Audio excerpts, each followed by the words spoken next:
Students, हमने अपने last video में पढ़ा कंपोनेंट्स ऑफ बजट, जहां पर हमने देखा कि बजट के अंदर क्या क्या चीज़ें होती है। Now the last topic of your public economics वो है टाइप्स ऑफ बजट। सो हम लोग को टोटल जितने भी टाइप्स है बजट के वो पढ़ने हैं। यहाँ पर तुम्हारी बुक में 3 टाइप दिए हुए हैं, तो हम लोग वो 3 टाइप को डिस्कस करते हैं। So let's start with the types of budget. There are total 3 types. First is surplus budget, second is balance budget and third is deficit budget. सबसे पहले हम लोग डिस्कस करने वाले हैं बैलेंस बजट के बारे में। नाम से पता चलता है बैलेंस बजट का मतलब गवर्नमेंट जितना रिसीव करेगा उतना ही स्पेंड करेगा। वैसे ही लिखा हुआ है गवर्नमेंट के एस्टिमेटेड रिसीट्स, मतलब जितना गवर्नमेंट एस्टिमेट कर रहा है वो इक्वल होता है गवर्नमेंट के एस्टिमेटेड एक्सपेंडिचर से। रिसीट्स एंड एक्सपेंडिचर सेम है, मतलब ये बजट बैलेंस है। यहाँ पर एग्जांपल के तौर पे मैंने एक नंबर पुटअप किया कि गवर्नमेंट जो रिसीव कर रहा है वो 100 है, गवर्नमेंट जो स्पेंड कर रहा है वो भी 100 है। सो जितना रिसीव कर रहा है उतना ही स्पेंड करेगा। वैसे टाइप के बजट को हम लोग क्या बोलेंगे? Yes, balance budget. ये ज्यादातर क्लासिकल इकोनॉमिक्स पीपल फॉलो करते हैं। क्लासिकल इकोनॉमिक्स जैसे कि एडम स्मिथ, उनके हिसाब से गवर्नमेंट को जब भी बजट बनाना चाहिए वो बैलेंस बजट बनाना चाहिए, क्योंकि उनको लगता था अगर गवर्नमेंट बैलेंस बजट नहीं बनाते या उन्होंने डेफिसिट या सरप्लस बजट बनाया तो इकोनॉमी में बहुत सारे प्रॉब्लम हो सकते। जैसे कि गवर्नमेंट ने अगर डेफिसिट बजट बनाया, मतलब रिसीव कम किया और स्पेंड ज़्यादा किया, तो इकोनॉमी में इन्फ्लेशन जैसे प्रॉब्लम हो सकते हैं। और अगर गवर्नमेंट ने रिसीव ज़्यादा कर लिया और स्पेंड कम किया, then there can be a problem of recession. So उनका मानना ये था कि बजट हर बार बैलेंस होना चाहिए। सो वो लोग इस टाइप के बजट को अप्रोच के पॉइंट ऑफ व्यू से फॉलो करने की कोशिश करते थे। सो classical economist Adam Smith balance budget को सपोर्ट करते थे। उनका मानना ये था बजट हर बार न्यूट्रल होना चाहिए, neutral in its effect. Neutral का मतलब उसका ना पॉजिटिव ज़्यादा असर है ना नेगेटिव। जितना सोसाइटी से तुम पैसा ले रहे हो उतना ही वापस सोसाइटी को तुम दे दो, तो क्या होगा, इकोनॉमी के अंदर कोई बड़े चेंजेस नहीं होंगे। सो वो लोग न्यूट्रल इफेक्ट पे बिलीव करते थे। और दूसरा, अगर बैलेंस बजट बनाना होगा तो कोई भी गवर्नमेंट होगी उसके पास पावर नहीं होगा एक्स्ट्रा खर्चा करने का, या फिर काफ़ी बार अगर किसी गवर्नमेंट को पावर मिल जाता है तो गवर्नमेंट बहुत बार अनवांटेड स्पेंडिंग कर लेती है और इकोनॉमी के अंदर प्रॉब्लम्स क्रिएट करती है और आगे जाके वो डेट बढ़ते ही जाता है। तो जब भी बजट बैलेंस होगा तो उनके पास ये पावर नहीं होगा कि वो ज़्यादा स्पेंड करें, बिकॉज जितना पैसा आया है उनको उतना ही स्पेंड करना है, जिसके कारण इकोनॉमी ज़्यादातर स्टेबल चलेगी। So the first type of budget जो मैंने डिस्कस किया वॉज बैलेंस बजट। गवर्नमेंट के एस्टिमेटेड रिसीट वॉज 100, गवर्नमेंट के estimated expenditure was also 100। Classical economics support करते थे एडम स्मिथ जैसे, वो मानते थे न्यूट्रल होना चाहिए और एक्स्ट्रा वेंजेंट, एक्स्ट्रा चेक होना चाहिए किस पे, एक्सपेंडिचर पे। लेकिन 1930s में जब भी सच में प्रॉब्लम इन्फ्लेशन और deflation, I will say recession के प्रॉब्लम क्रिएट हुए, वो टाइम पे ये बैलेंस बजट इकोनॉमी को स्टेबल नहीं कर पा रहा था। तभी मॉडर्न इकोनॉमिक्स ने सोचा कि अगर इकोनॉमी को ठीक करना है, इन्फ्लेशन और रिसेशन के प्रॉब्लम को सॉल्व करना है, तो बैलेंस बजट उतना यूजफुल नहीं है। और फिर नया अप्रोच आया जिसको बोलते हैं अनबैलेंस बजट, जहां पर ये लोग या तो सरप्लस बजट बनाते हैं या फिर डेफिसिट बजट। सबसे पहले हम लोग डिस्कस करते हैं सरप्लस बजट।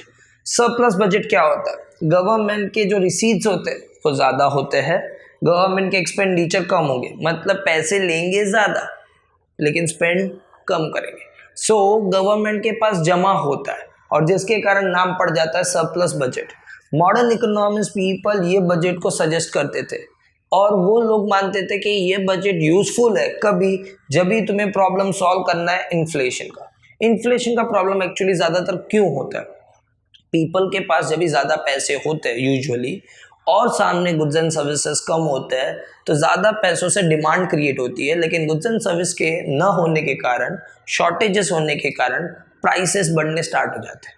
तो inflation usually is because of more money. और अगर ये ज़्यादा पैसा सोसाइटी में और रहा तो इन्फ्लेशन बढ़ते जाएगा। तो अगर सोसाइटी में पैसा कम करना है और सोसाइटी को वंस अगेन स्टेबल करना है, जितने गुड्स है उतना ही पैसा रखना है, then according to modern economics surplus budget is useful. Surplus budget is useful to solve the problem of inflation. Inflation के प्रॉब्लम को सॉल्व करने के लिए वो लोग सजेस्ट क्या करते थे? कॉमन मैन के ऊपर टैक्स ज़्यादा लगाया जाए। और टैक्स के थ्रू ज्यादा पैसे रिसीव किया जाए, बट एक्सपेंडिचर दूसरी बाजू कम किया जाए। इससे क्या फायदा होगा? जब भी हम टैक्स ज्यादा लेंगे और एक्सपेंडिचर कम करेंगे, डेफिनेटली सोसाइटी के अंदर ओवरऑल पैसे क्या हो जाएंगे? कम हो जाएंगे, बिकॉज तुम सोसाइटी से पैसे ले रहे हो लेकिन सामने पैसे दे नहीं रहे हो। और अगर सोसाइटी में पैसे कम होंगे तो बट ऑब्वियसली पीपल के पास मनी भी कम हो जाएगा और डिमांड पीपल की थोड़ी कम हो जाएगी, जिससे प्राइसेस जो बढ़ रहे थे वो स्लोली स्टेबल होते जाएंगे। सो तुम नोटिस कर सकते हो कि टैक्स को बढ़ाकर, एक्सपेंडिचर को कम करके, टोटल डिमांड को कम करके हम लोग इन्फ्लेशन के प्रॉब्लम को सॉल्व कर सकते हैं। और ये टाइप के जो बजट होते हैं उसको बोलते हैं सरप्लस बजट। और एक बात, सरप्लस बजट से गवर्नमेंट के पास पैसा ज़्यादा आता है और वो लोग स्पेंड कम करते हैं। इससे दो चीज़ें हो सकती है, या तो गवर्नमेंट के जो ओवरऑल असेट्स है वो बढ़ जाएंगे, या फिर गवर्नमेंट की जो प्रीवियस लायबिलिटी थी गवर्नमेंट वो पे करके अपनी लायबिलिटी को कट डाउन कर सकता है। तो या तो वो असेट्स को बढ़ाता है सरप्लस बजट, या फिर वो लायबिलिटी को कम करता है। तो बहुत सिंपल है, सरप्लस बजट का मतलब गवर्नमेंट के रिसीट ज़्यादा होते हैं, मॉडर्न इकोनॉमी सपोर्ट करते हैं, इन्फ्लेशन के प्रॉब्लम को सॉल्व करने के लिए इसको यूज किया जाता है। यूजुअली टैक्स को बढ़ाया जाता है एक्सपेंडिचर को कम करके, और जिससे ओवरऑल एग्रीगेट डिमांड सोसाइटी का कम किया जाता है। तो whenever there is a problem of inflation, most of economist suggest to go for which budget? Surplus. But अगर इसका उल्टा है, सोचो मार्केट में पैसे ज्यादा नहीं कम है और गुड्स एंड सर्विस ज्यादा है, तो ज्यादा गुड्स होंगे, पैसे कम होंगे, तो सब गुड्स बिकेंगे नहीं। और अगर सारे गुड्स नहीं बिकेंगे तो सिचुएशन क्रिएट हो सकता है रिसेशन का। और रिसेशन वाली सिचुएशन को सॉल्व करने के लिए it is suggested to go for deficit budget. Deficit budget में उल्टा होता है, गवर्नमेंट रिसीव कम करता है पर गवर्नमेंट के स्पेंडिंग ज्यादा होता है। सो गवर्नमेंट का एक्सपेंडिचर जो है वो ज्यादा होता है। मॉडर्न इकोनॉमिस्ट ये टाइप के बजट को सजेस्ट करते थे जब भी उनको प्रॉब्लम सॉल्व करना है, किसका? रिसेशन का। यहाँ पर एक मिस्टेक हो गई है, गवर्नमेंट की एक्सपेंडिचर 50 नहीं है 150 है। सो 100 रुपये रिसीव कर रहे हैं लेकिन 150 स्पेंड किया जा रहा है। और मॉडर्न इकोनॉमिस्ट ये बजट को सजेस्ट करते थे जब भी उनको प्रॉब्लम सॉल्व करना था रिसेशन का। रिसेशन में पैसे कम होते हैं तो गवर्नमेंट क्या करता है? लोगों से पैसा लेता कम है लेकिन स्पेंड क्या करता है? ज्यादा। और जब भी गवर्नमेंट ज्यादा स्पेंड करेगा तो सोसाइटी में ओवरऑल पैसा बढ़ेगा। ज्यादा पैसा होने के कारण पीपल डिमांड करना स्टार्ट करेंगे, पीपल के डिमांड से स्टॉक क्लियर होना स्टार्ट होगा और मार्केट के अंदर वंस अगेन वो जो रिदम था, इकोनॉमिक साइकिल जो चल रहा था वो स्लोली मूव होना स्टार्ट हो जाता है, जिससे रिसेशन इकोनॉमी में कम हो जाता है। यहाँ पर उल्टा होता है, सरप्लस बजट के अपोजिट है, टैक्स बढ़ाने की जगह पर कम करते हैं गवर्नमेंट और एक्सपेंडिचर बढ़ा देते हैं, जिससे लोगों से पैसा लिया कम जाता है लेकिन स्पेंड ज्यादा किया जाता है और ओवरऑल डिमांड को बढ़ाया जाता है। यूजुअली डिमांड के ज्यादा होने से या कम होने से ही प्रॉब्लम होता है।